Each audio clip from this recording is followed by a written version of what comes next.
Baik, materi yang akan kami bawakan itu berjudul LHKPN. Boleh sebelumnya? Atau laporan harta kekayaan penyelenggara negara. Ini itu akan berhubungan dengan korupsi yang telah dibahas oleh kelompok sebelumnya. Baiklah, untuk rekan saya untuk penyajian pertama saya persilakan. Baiklah, di sini pembahasan pertama yaitu pengertian LHKPN. LHKPN adalah daftar seluruh harta kekayaan penyelenggara negara yang dituangkan dalam formulir LHKPN yang ditetapkan oleh KPK. LHKPN tidak hanya mencakup harta seorang penyelenggara negara, namun juga keluarga inti seperti pasangan dan anak yang masih menjadi tanggungan. Selanjutnya akan dibacakan oleh Mati.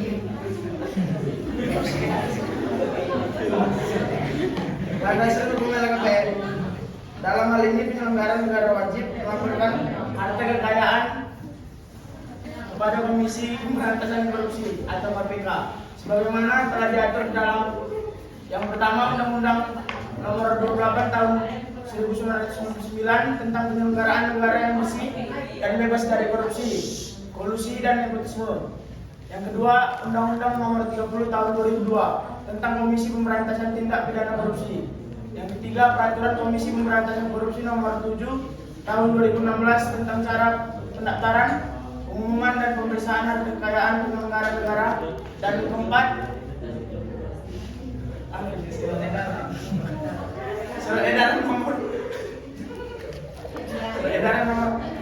Edaran 08/01/10/2016 tanggal 26 Oktober 2016 tentang petunjuk teknik penyampaian dan pengelolaan LHKPN setelah diberlakukannya Peraturan KPK Nomor 7 Tahun 2016 tentang cara pendaftaran, pengumuman dan pemeriksaan harta kekayaan penyelenggara negara.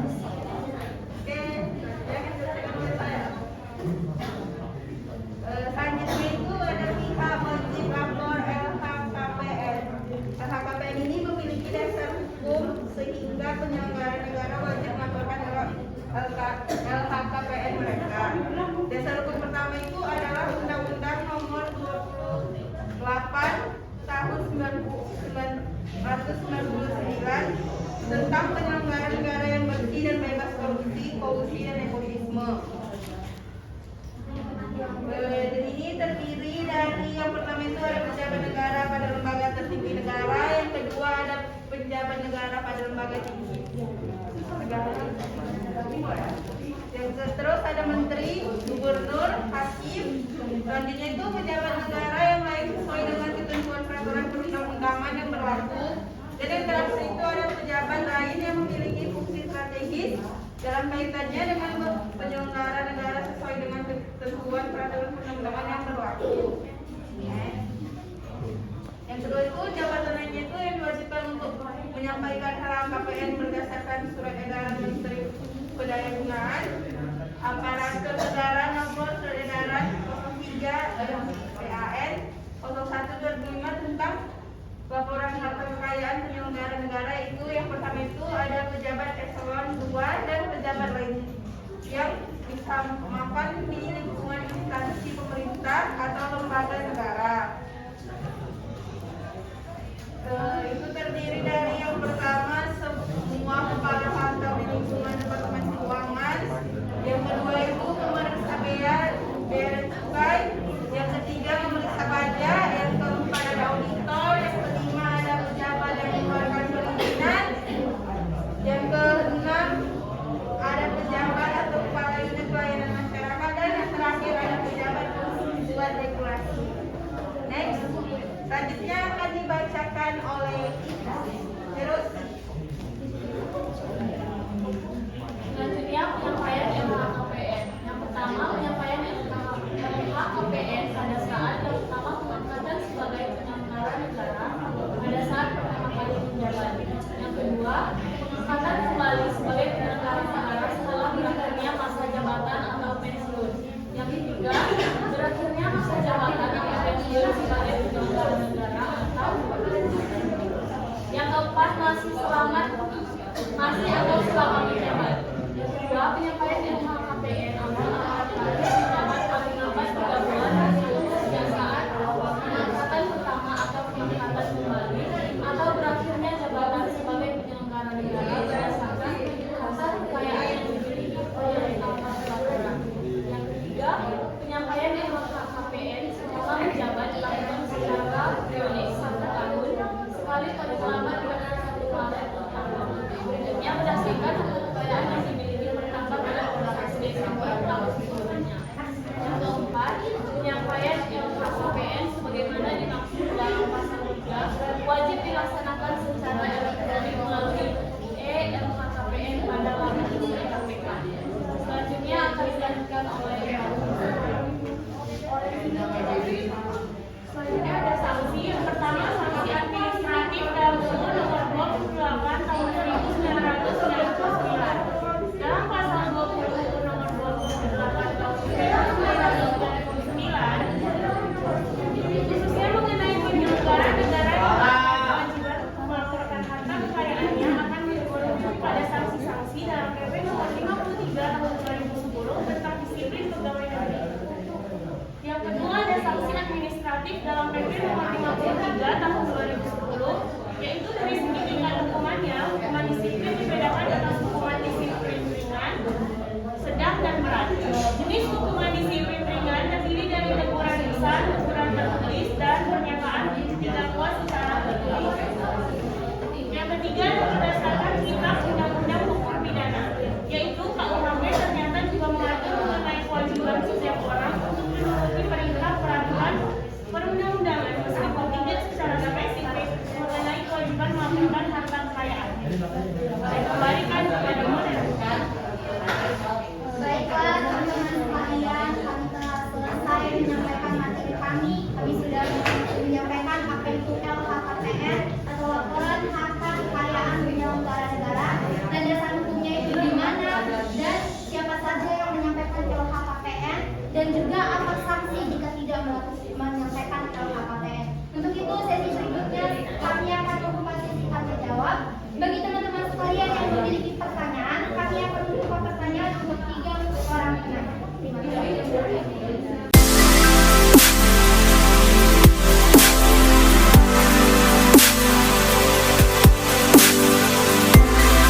Dari Farisya dipersilakan. Saya Farisya dari kelompok 6 ini bertanya, apakah laporan harta kekayaan penyelenggara negara dapat meminimalisasikan terjadinya korupsi di pemerintahan? Terima kasih. Baik, terima kasih atas pertanyaannya. Apa Angel dipersilakan? Dari kelompok 4 ini bertanya. Nah, ini kan para pejabat melaporkan dengan harta kekayaannya ke KPK. Nah, jadi pertanyaan saya itu bagaimana apakah dalam laporan tersebut bisa diketahui bahwa seseorang itu melakukan korupsi? Nah, ketika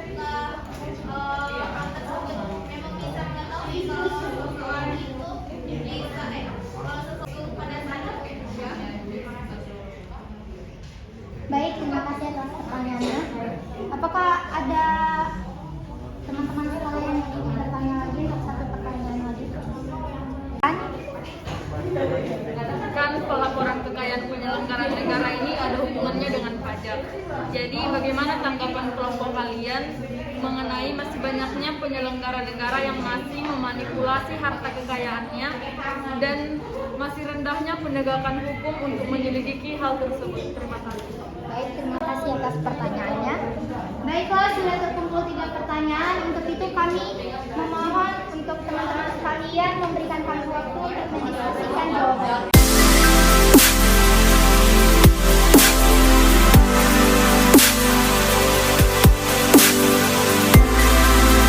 Baiklah teman-teman sekalian, saya akan menjawab pertanyaan yang telah dilontarkan. Yang pertama, Pak Syaf bertanya, apakah dengan dilaporkannya LHKPN dapat mengurangi korupsi? Tentu dapat. Misalkan pada tahun sebelumnya penyelenggara negara itu melaporkan harta mereka itu 10 juta. Tiba-tiba tahun ini tiba-tiba mengatakan 100 juta. Logis nggak 10 juta tiba-tiba naik dalam 1 tahun 100 juta. Untuk itu KPK akan memeriksa.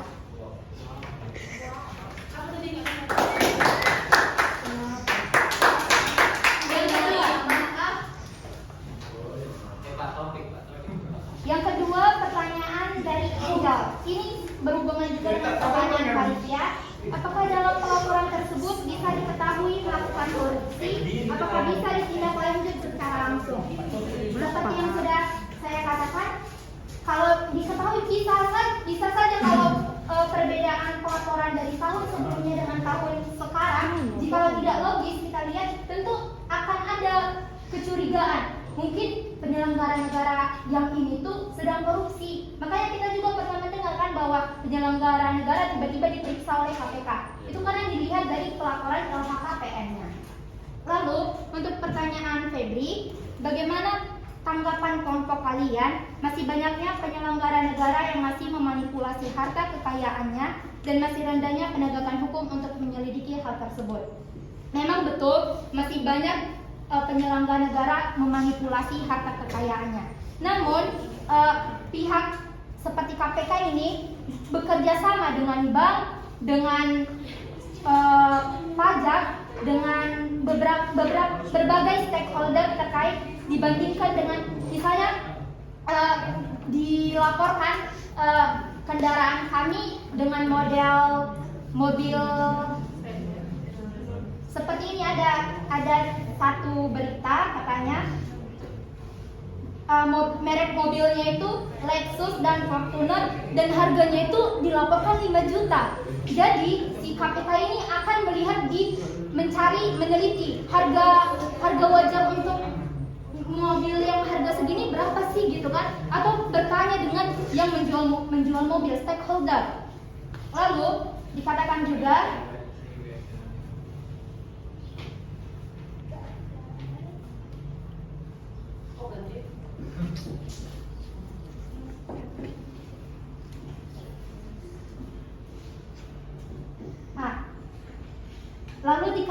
menurut referensi yang saya dapat, adapun pemeriksaan yang dilakukan KPK terhadap LHKPN para penyelenggara negara itu didapatkan melalui sistem informasi yang dibangun bersama semua bank, asuransi, bursa, Badan Pertahanan Nasional atau BPN dan sebagainya. Dan itu kan tentu akan diketahui arus masuk kekayaannya, misalnya bank kan. Kita tahu kan kalau KPK sudah bertanya, bagaimana dengan penyelenggara negara untuk si ini keuangannya, lalu mereka lihat dengan informasi yang telah dilaporkan di LHKPN itu apakah benar begitu? Apakah jawaban yang saya berikan dapat diterima oleh masing-masing penanya? Baik, terima kasih atas pertanyaannya juga. Apakah teman-teman sekalian masih mempunyai pertanyaan lain? Ya, dipersilakan kepada saudara Randy. Menanggapi dari jawaban saudari Beta sebelumnya terkait manipulasi data harta kekayaan yang dimiliki seseorang penyelenggara negara ini. Jadi kan banyak juga nih yang dia seorang penyelenggara negara, tetapi dia membuat usaha atau kita bisa bilang itu alibi, tetapi usahanya ini mungkin usaha orang yang sudah sukses tetapi di atas namakan dia, jadi untuk menutupi segala bentuk kecurangan yang dia buat terhadap harta kekayaan penyelenggara negara. Dengan kejadian seperti itu bagaimana? Boleh diulangi, dipersingkat? Maksudnya apa di to the point kan? Jadi kayak penyelenggara negara ini yang dia kan diperiksa hartanya dari mana ini, kok bisa kaya, kok bisa ini. Nah dia itu menggunakan alibi dengan dia itu memiliki usaha yang sangat sukses. Jadi dia selain seorang pegawai negeri, dia juga seorang pengusaha untuk menutupi untuk menutupi segala kecurangan yang digunakan terkait harta kekayaan penyelenggara negara ini. Jadi rela dilihat, oh kok bisa segini hartanya, terus pada saat ditanyakan KPK begitu, ini bukan punya saya, bukannya itu malah merugikan dia. Saya gini, misalnya dia kan anggota, ini saya nih bicara anggota DPR. Nah jadi itu punya banyak harta. Jadi untuk menutupi dari KPK, kenapa dia punya banyak harta? Dia itu buat ada enggak, ini harta ini dari bisnisku gitu maksudnya. Enggak, pertanyaannya ngapain dia menutupi dengan dia memiliki usaha gitu. Apakah dia melakukan korupsi, kenapa dia punya Iya, Iya. karena dia melakukan korupsi sebenarnya. Tapi untuk menutupi korupsinya dia membuat bisnis. Jadi kalau ditanya itu tuh dari bisnis saya, bukan dari gaji saya saja gitu. Tapi kalau bisnis itu kan harus punya NPWP juga. Iya. Itu kan akan berhubungan dengan bank, dengan pajak. Apakah itu benar? Kalau ada transaksi, mungkin itu benar. Kan nggak mungkin dimanipulasi pajaknya sekian, terus transaksi di banknya sekian. Kenapa nggak mungkin? Bisnis jadi Iya, itu nggak nutup. Itu tergantung dia sama yang pajak. Kalau ada ini perusahaan ini banyak uangnya, apa betul? Emang kan sekarang ini banyak penyelenggara negara yang memanipulasi harta kekayaannya untuk memperkecil pajaknya ke negara. Iya emang banyak kayak gitu kan. Emang rata-rata kayak gitu sih. Namun kan kalaupun dia berusaha, usahanya itu juga harus dilaporkan. Itu kan harta juga. Iya. Maksud mereka kan usaha menjadi alibi untuk menutupi mereka sudah melakukan korupsi gitu loh.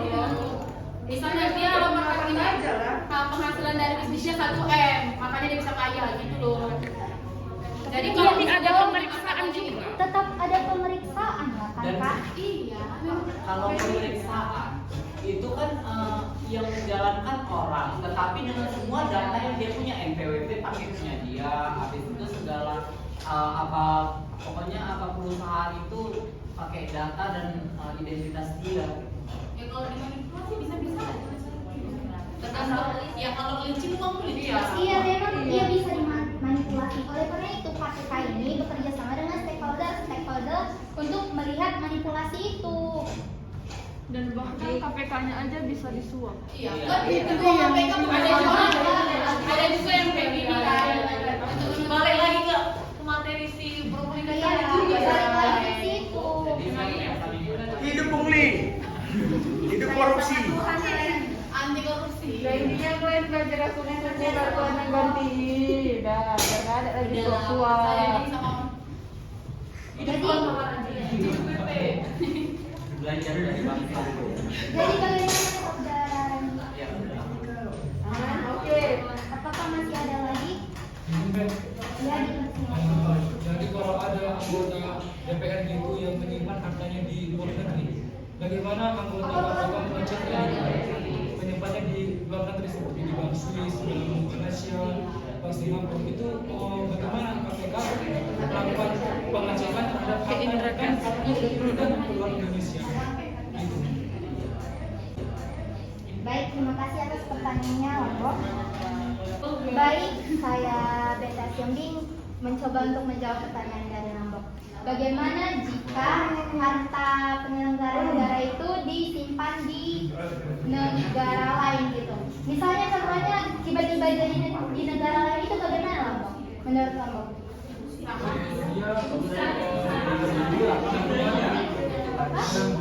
Tabungan emas misalnya.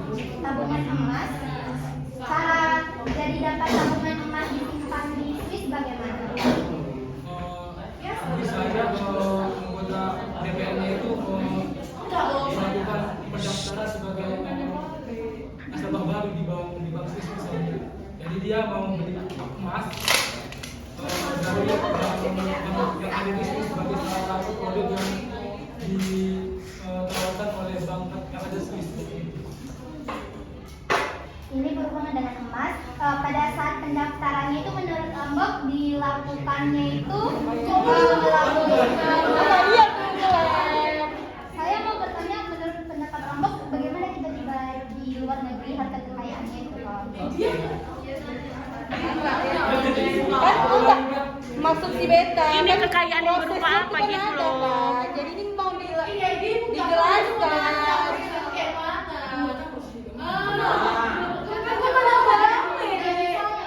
mau dijelaskannya. Misalnya pun kalau dikirim ke bank Swiss kan dia harus mendaftar lah asal kirim kan punya rekening. Nah pada saat dia mengirimkan dari dalam negeri ke Bank luar negeri Indonesia. pasti ada transaksi dari bank yang di dalam negeri kan.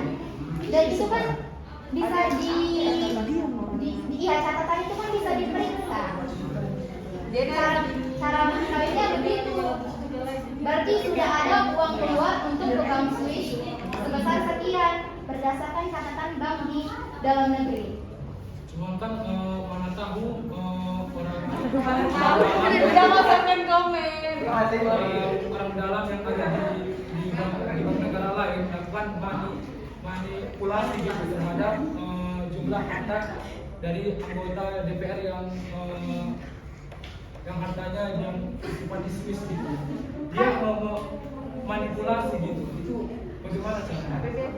Kan bank itu kan ada sistemnya dan sistemnya itu kan tercatat nggak bisa dimanipulasi biasanya. Tapi aku namanya ya, kalau kita kayak yang beberapa tahun terakhir, enggak beberapa tahun dari dulu pun kita udah tahu udah sering terjadi namanya korupsi. Kayak kan sempat ada isu-isu yang Soeharto membuatkan uangnya itu ke Swiss, ke negara Swiss. Yang dimana kalau kita tahu sistemnya bank Swiss itu dia lebih ke privacy, yang dimana data pribadi orang yang untuk menabung, orang itu pasti kayak lebih nggak mau menyebarluaskan. Jadi kayak mana kalian bisa mengambil itu? Kalau misalnya pun bisa diambil, kalau kayak kau bilang tadi kan ada datanya.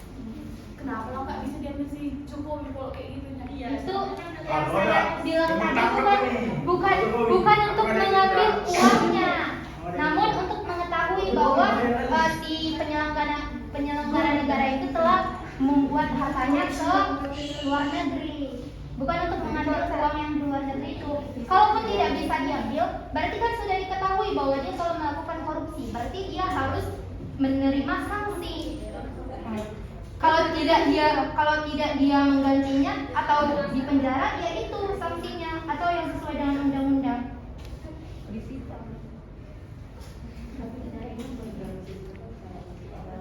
Terus kan bisa pakai cara Ya, kan bank Swiss itu kan kayak kata Mbak Tulisa kan dia bersifat privacy. Gimana mereka ya mengetahui minta izin itu? lah, minta izin.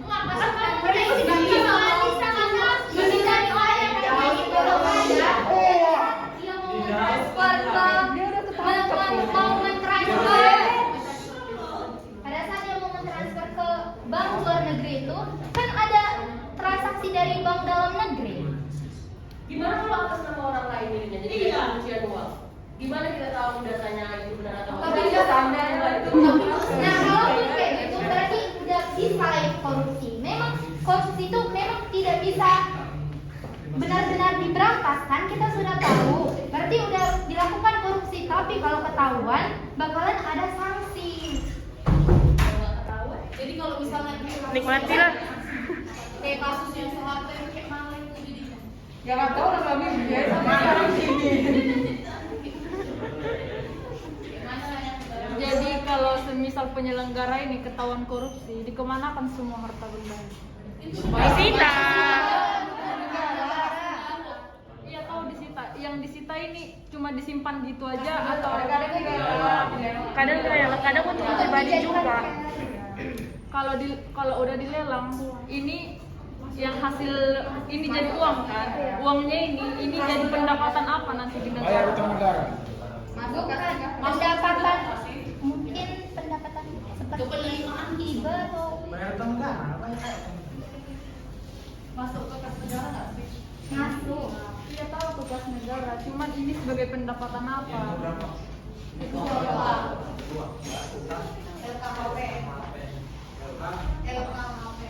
Rekan kami memohon maaf. Terima kasih dan selamat siang untuk kita semua.